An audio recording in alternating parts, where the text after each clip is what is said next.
right, y'all, welcome to the show. I got a sweet one for you. So, Jesus, I don't even remember what's in the show, but I know it's good. I know that much. So, the Republicans have trotted out a new cope argument as to why Trump is basically guaranteed to win the election. That argument is hilarious. We'll discuss that. We have Alex Jones gets absolutely ethered by his own fans on Twitter. You'll never guess why. You'll never guess what he said that led to them being really pissed off. And then we also have a segment for you on how the state of this presidential race right now is dead tied. I mean, tied. I mean, if it was today, it would be like the exact same number of votes for each and a dead tie at the Electoral College. That's what I'm talking about. And later on, we also have Republican Civil War. We have a GOP congressman who just absolutely goes inski on Matt Gaetz, calls him every name in the book, pedophile, drug addict, you name it, he said it. And then we'll also get to one of the most well-known anti-Trump Republican, cucks himself, bends the knee, and gives the most pathetic endorsement of all time to the dude that unmanned him.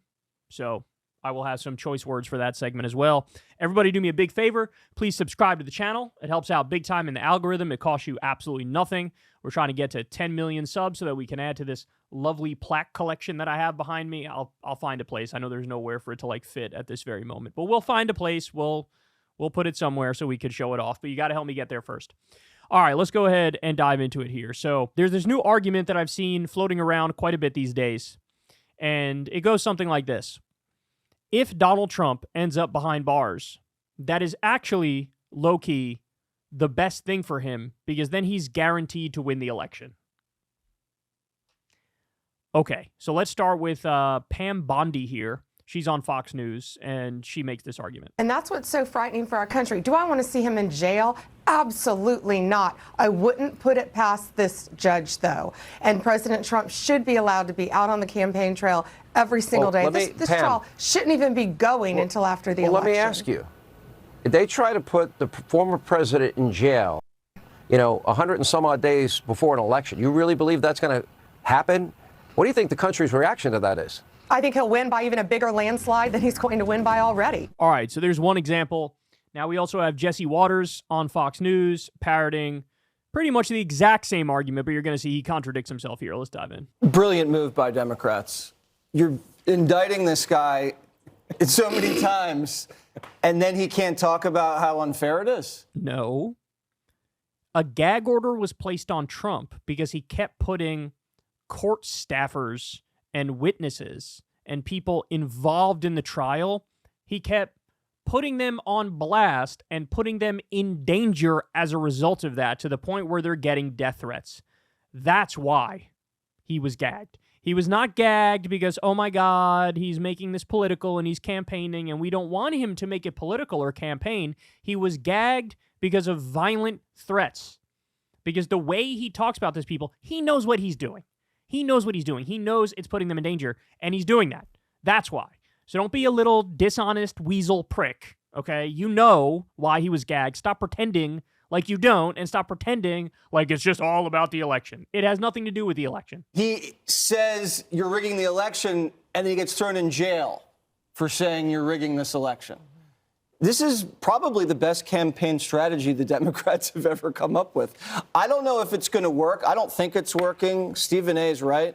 We send Johnny out everywhere, Black Americans, Hispanic Americans, young and old Americans alike.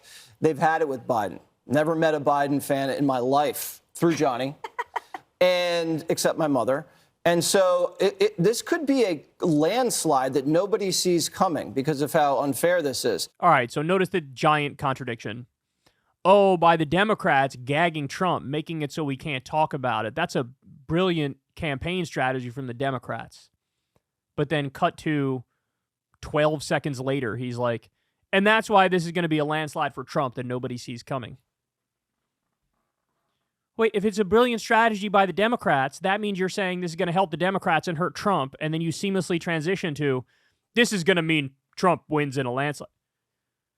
Guys, the most overpaid job on earth is cable news pundit.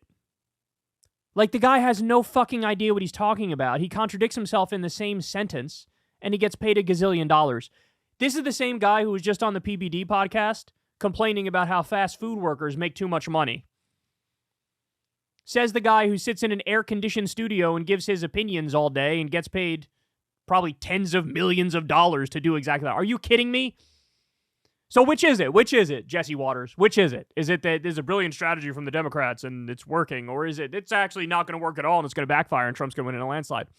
He goes on to stress this point even more. Actually, no, this is a Trump landslide, definitely watch. This could be a landslide that nobody sees coming because of how unfair this is.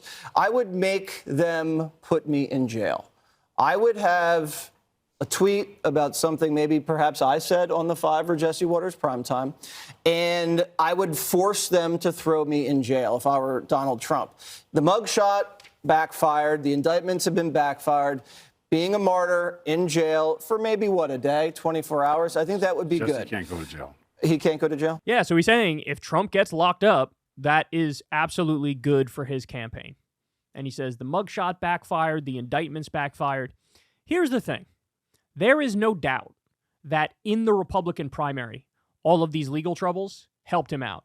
Because every time there was a new story about a new criminal charge or whatever, he would go up in the Republican Party and everybody would be reminded that he's the main character. So DeSantis had to take a back seat, Nikki Haley had to take a back seat, all these other people who were desperately trying to claw away at power, they had to take a back seat. So because everybody was reminded he's the main character, it helped in the Republican primary. He went up and up and up, and he ended up winning the Republican primary pretty easily. Okay. But every step of the way, also, when there was another indictment or criminal charge or massive legal issue that he had to worry about, like, for example, the civil trials, that would hurt him in the general election. The going up in the Republican primary would go hand in hand with going down in a general election. So now you have Pam Bondi, you have Jesse Waters, you have other Trump fans all over the place making the argument, yeah, if he gets locked up, we're going to win this thing in a landslide. That is so fucking delusional when all the evidence in the general election is the exact opposite. So here, let me dive into it for you. Poll released Wednesday from Bloomberg and Morning Consult found that 53% of voters in key swing states would refuse to vote for Trump if he were convicted of a criminal offense. A slightly higher share, 55%, say they would reach that conclusion if he were sentenced to prison. So criminal conviction, 53% of voters in swing states, sorry, not interested, not in the slightest. 55% say if he gets time behind bars, I'm not voting for him. Okay, that's not all. Look at this one from Forbes. Some 13% of voters who said they would vote for Trump today indicated they wouldn't if he were convicted of a felony, according to a Reuters Ipsos poll released last week that also found 24% of all Republicans surveyed wouldn't vote for Trump if he were convicted of a felony, which could be enough to cost Trump the election.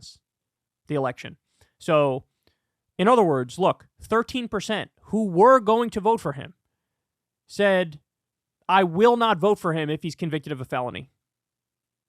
24% of Republicans say, I'm not going to vote for him if he's convicted of a felony.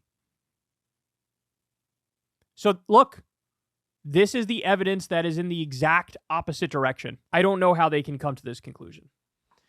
You know what happened is that Trump, for the longest time, broke political conventional wisdom. And, that actually happened. Like, Trump was right in those instances. In 2016, when everybody and their mother was predicting Hillary Clinton's going to win and it's going to be a clear victory, and she didn't. And, take like the Russiagate investigation. So many people were convinced Robert Mueller is going to drag Donald Trump out of the White House in handcuffs. And he didn't. And he was cleared of any wrongdoing vis-a-vis Russia in particular. You did have like Paul Manafort and Michael Flynn and some of these guys get knocked on corruption. One with Turkey, the other, run-of-the-mill financial corruption type stuff. But nothing regarding Russia. And so the conventional wisdom then flipped and became, he is Teflon, like for real. He's Teflon. This is like nothing's going to impact him. Well, guess what? Now people are set in that type of thinking, and that no longer applies either. Every single election where Trump has been the head of the party post-2016, the Republicans have underperformed massively. That's not a coincidence. Just recently, a new slate of polls came out, and Trump, while he had a big lead over Biden, 4 points, 5 points on the average, something like that, that all went away. Why? Well, it happens to coincide with the 1,000 civil cases against Trump, where now Trump has to pay out for the sexual assault thing and the defamation thing against E. Jean Carroll, and he has to pay $454 million over the tax fraud and insurance fraud and business fraud and all types of fraud in that civil trial. And it looks like those headlines and those stories have absolutely impacted him in a negative way. You know what else would do that? A criminal conviction for a felony, where the polls are already showing he's going to be abandoned by... Look, if this election is going to come down to independents and which way they cut, which way do you think the independents are going to cut if one of the motherfuckers is behind bars? This isn't rocket science. But look, ultimately, I like the fact that they're coping as hard as they are. I do. Because it reeks of desperation, or it reeks of being delusional. But either way, man, are they off base. They've never been more wrong. Hey, y'all, do me a favor and like and subscribe. It helps out big time in the algorithm. Click the bell as well for notifications when videos drop, and watch that video on screen right now. You know you want to.